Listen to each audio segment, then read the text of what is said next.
Oromiyaan handhuura biyya kanaati. Nagaa fi tasgabbiin biyya kanatti dhufuu kan danda'u handhuura biyya kanaa kan taate Oromiyaan gaafa tasgabbooftedha, gaafa nagaa argattedha, gaafa sirna dimookiraasii argattedha, gaafa dhugaan qabsoon saba kanaa waggaa 50 deemaa ture. Dhalataan yeroo lama jenereeshinii lama kanitti gatii guddaa kaffalaa ture. Hoogganaa akka ta'utti deebi'eera. Isa jedhu sanadha. Kana gaammas nuti kan eegnu warri alaa kunis mootummaan Itoophiyaa kunis waan Oromoo kan akkuma taanetti diddibnee dhiibnee maal goonee bira darbaa kana dhiisanii warra laasimmoo dippiloomatii koominitii kun biyyi kun sabni Oromoo jedhamu biyya kana keessatti saba guddaadha. Dachii bal'aa qaba, qe'ee bal'aa qaba, qabeenya bal'aa qaba. Tasgabbiin saba kanaa, nagaan saba kanaa biyya kanaaf iyyuu biyya kanatti nagaa fiduudhaaf, sirna dimookiraasii dhugaa fiduudhaaf, sirna federaalizimii dhugaa fiduudhaaf barbaachisaadha. Egaa warra alaas warra biyya kanatti nagaa fidanii Ameerikaas haa ta'u, Awurooppaas maalis haa ta'u, warri mootummaa keenyas biyya kanatti nagaa fidna warri jedhanii tapha dabballee dhiisanii gara dhugaatti dhugaadhaanii rakkoo saba kanaa hiikuudhaafi gara sanatti deemu jennee teekna. Garuu ammaanii akka madi'u kanatti akka namni iddoo baay'ee yoo argine fakkaata. Zanzibaariin kun akka wantooti Taaziyaanaa keessaa yoo ala baateetu jirti. Namni keenyas achi akka dhokseen akka oduun baafne fakkaata kan achitti dhokatanii hojjechaa turanii.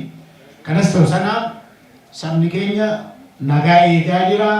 Dhugaadhaanii nagaa eegaa jira. Sirni dimookiraasii waliigalteen waloo ta'e rakkoo Oromoo siiqu, rakkoo biyya kanaa siiqu achi keessaa hin argama jenneetu eegaa jirra. Atattamaan immoo gaafanneen akka deebi'anii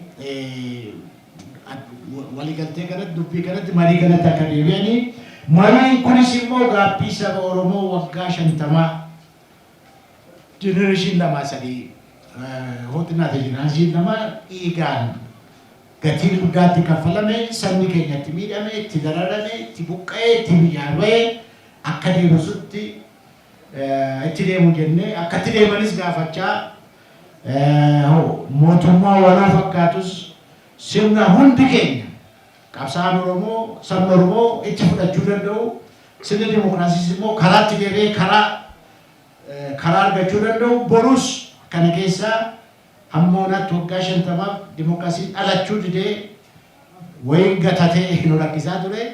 Kana keessaa hin dhalachuutu irra jira. Kanaafi warri mootummaarra jiranis warri bosona jiranis kana gubbaatti xiyyeeffatanii rakkoo keenya, rakkoo saba biiliyoonii 50, rakkoo saba biiliyoonii 120 akka hiikamutti qooda fudhachuutu irra jira, hojjechuutu irra jira, mariitu irra jira, dhugaan mariitu irra jira.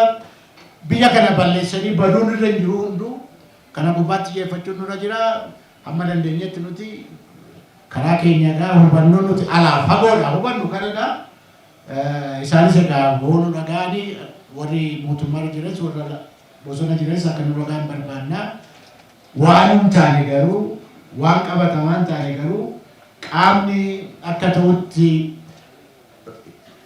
waliigaltee kana hojiitti akka jijjiiramu gochuu hin dandeenye garuu akka diddiibamee akkuma waggaa 50 deemaa ture rakkoon akka gangalachaa dhufe sun ammas gangalachuusaa akka itti fufne ofis nus biyya kanas saba keenyas hunda akka gargaarutti akka hiikamu gaafachaa jirra, gaafanneerra.